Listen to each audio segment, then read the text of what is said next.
محمد علی درانی صاحب کی باتوں سے آپ نے کیا نتیجہ اخذ کیا؟ وہ جو کہہ رہے ہیں کہ پی ٹی آئی نے مفاہمت کی کوششوں کا کچھ آغاز کیا ہے اور کچھ کولنگ اب ہو رہی ہے، تو برف پگھل سکتی ہے جلد ہی یا کچھ دیکھیں جس طریقے سے یہ حکومت چل رہی ہے نا، شہباز شریف صاحب کی قیادت میں اور آصف علی زرداری صاحب کی سیادت میں، یہ حکومت تو یہ حکومت نہیں ہے، یہ ملازمت لگتی ہے۔ یہ بالکل ایک نوکری پیشہ لوگوں کا ایک ہجوم لگتا ہے جو کسی کو خوش کرنے کے لیے کسی بھی حد تک جا سکتا ہے۔ ان کے نزدیک ان کے پاس کوئی پالیسی نہیں ہے، ان کے پاس کوئی پلان نہیں ہے، کوئی پروگرام نہیں ہے۔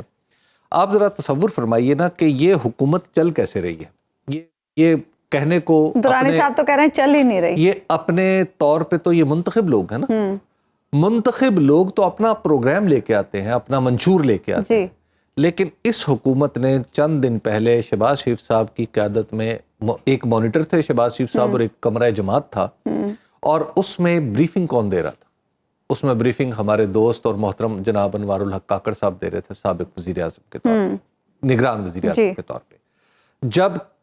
جب ایک منتخب حکومت نگران حکومت سے، سابقہ نگران حکومت سے وہ سبق پڑھ کے مستقبل کا راستہ تلاش کر رہی ہو، تو اس پہ انا للہ و انا الیہ راجعون پڑھ لینا چاہیے۔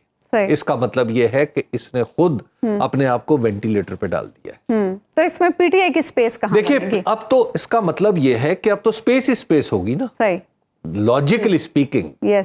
جب ایک فریق کمزور پڑتا چلا جائے گا اور اپنی کمزوری پہ اس کو نہ صرف اصرار ہوگا بلکہ اپنی کمزوری کو وہ شرح صدر کے ساتھ قبول کرتا چلا جائے گا، تو ظاہر ہے دوسرا فریق طاقتور ہوتا چلا جائے گا، جو آلریڈی طاقتور ہے عوام کی وجہ سے، تو وہ طاقتور ہوتا چلا جائے گا۔ تو لہٰذا مجھے لگتا ہے کہ پاور کی یہ ایکویشن جس میں ایک جز کے طور پہ، ایک رکن کے طور پہ جناب شہباز شریف صاحب اور جناب آصف علی زرداری صاحب ہیں، یہ ایکویشن مجھے زیادہ دیر تک چلتی نظر نہیں آتی۔ ہاں، چلایا جاتا رہے تو جتنی مرضی چلاتے رہے، لیکن آخر بیساکھیوں سے بھی کب تک چلایا جا سکتا ہے؟ نہیں، بیساکھیاں نہیں ہے، اب تو مجھے لگتا ہے کہ یہ ایک ٹرالی پہ پڑی ہوئی کوئی چیز ہے۔ بیساکھیوں پہ تو پھر آپ کو کچھ خود زور لگانا پڑتا ہے نا۔ یہ جو پچھلے چند دن کی ڈیولپمنٹس ہیں اس میں یہ حکومت ثابت کر چکی ہے کہ اس کا مستقبل کا کوئی راستہ تعین کرنے میں اس کا کوئی کردار نہیں ہے، اور نہ یہ اس کے لیے تیار ہے۔